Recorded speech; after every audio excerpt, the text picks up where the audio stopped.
A section of youth is raising its voice, calling on government to include them more holistically in matters of national importance. They say that despite the creation of leadership positions for youth in the legislature and local governments, their ideas remain overshadowed. And there appears to be a threshold age at which one is deemed useful in shaping the country's direction.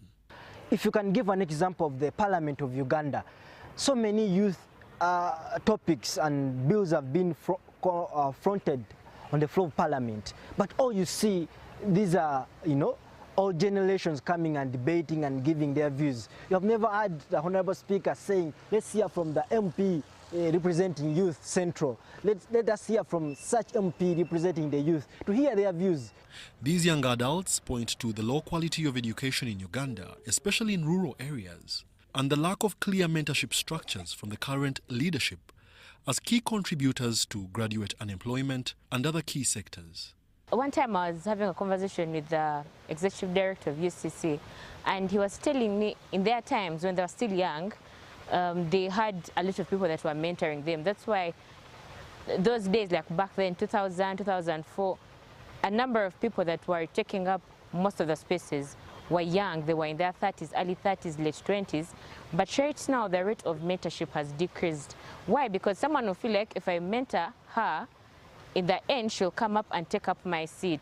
Uganda's youth leadership spans 5 dedicated members of parliament and 9-member youth councils at every local level, forming a nationwide pipeline under the National Youth Council Act of 2024 as amended. However, these roles remain in the shadows and are highly politicized with limited tangible influence. That's why I said we are just looked at as statistics, as numbers. We are just important in being mobilized for elections and voting for the senior members of this country. Even when we participate in political parties or there are different structures that are just for the youth, so it does not reach the final decision-making bodies because of the barriers that we get along the way.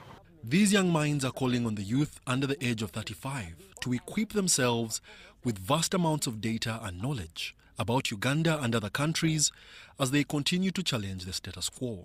A useful youth is one that is informed. So one thing that the youth should do is to acquaint themselves with the knowledge that they need. If you are a youth in Uganda and you are barely concerned with what is happening in our country, you do not even know anything of the Constitution, you do not know your rights, you do not know your duties as a citizen, then how then would you demand for a place at the table? Or how then would you advocate for what is best and suit for the youths in our country? So first things first, we need youths that need to move away from a chilled vibe. With just 74 years remaining until the year 2100, which is the beginning of the 22nd century, Uganda has the potential to leverage its young population to transform into a first world nation. However, this will require increased levels of nationalism, readjustment of some priorities, deliberate youth inclusion, and robust governance structures to realize this dream. Wadulo Arnold Mark for UBC News.